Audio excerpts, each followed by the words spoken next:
One of the keys to working with AutoCAD is efficiency and using efficient editing techniques. One way to quickly modify an object is through grips and grip editing. Now you can drag grips to perform any kind of stretch, move, rotate, scale, or mirror operations. Grips are small, solid-filled squares that are displayed at strategic points on objects that you have selected. Let's open up an example file so we have something to grip edit. Go to this chapter's project folder and open up the Blocks and Templates Imperial file. Now when grips are turned on, you can select the objects that you want to manipulate before entering a command. And you do that by selecting an object. So if I select this arc, I can see that it has 1, 2, 3, 4 different grips. And the grips are those blue boxes. Now to use a grip mode, you just select the grip just by clicking on it. That turns it into a hot grip.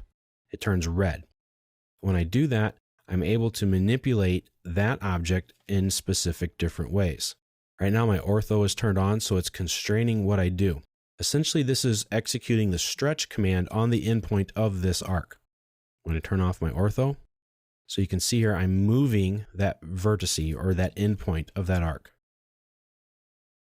Now some grips, most of them in fact, will have different options. If you just hover over the arc, don't click it yet, don't make it a hot grip, just hover over it, you'll get some options. Now on the endpoint of an arc, I have 2, stretch and lengthen.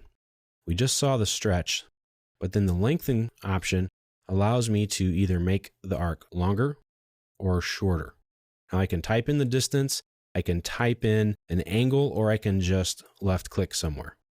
Now on the quadrant of an arc, I have 2 options, stretch, which is using the stretch on that midpoint, or radius. Now I'm shrinking the radius and the center point stays the same. Now the center point grip of an arc is just a move command. Now a lot of different objects will have very similar types of grips. This is a block. It has some grips. This is specifically a dynamic block, which allows it to do certain things. That will depend on the block itself.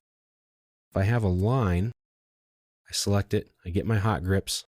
The endpoints again are just like with the arc. I can stretch it and lengthen it. It's a stretch at the same time there. And then I can do just a lengthen. Shorten it, make it longer. And the midpoint is just the move command again. Now if I have a circle, there aren't many different types of grips on a circle. I have my quadrant grips, which will just change the radius, or I have my center, which will allow me to move it. Now, different types of objects will have different types of grips, so it's really cool to find out what they are. Now, you can select multiple grips at a time. So if I select this line, select the midpoint and the endpoint, this becomes a move command, and it's going to keep these relative to each other. It's kind of like still doing just the center point. But if I select another object, and I select by holding down Shift, just that one grip, as well as that grip, I'm changing both of them relative to each other. So I'm changing them both according to how I move it. So if you need to keep objects like this line right here, you need to keep that same distance apart, you can. You can grip edit multiple objects at a time. So keep that in mind as something you might want to do. Hold down the Shift key first, select your grips, and then you can move both items accordingly.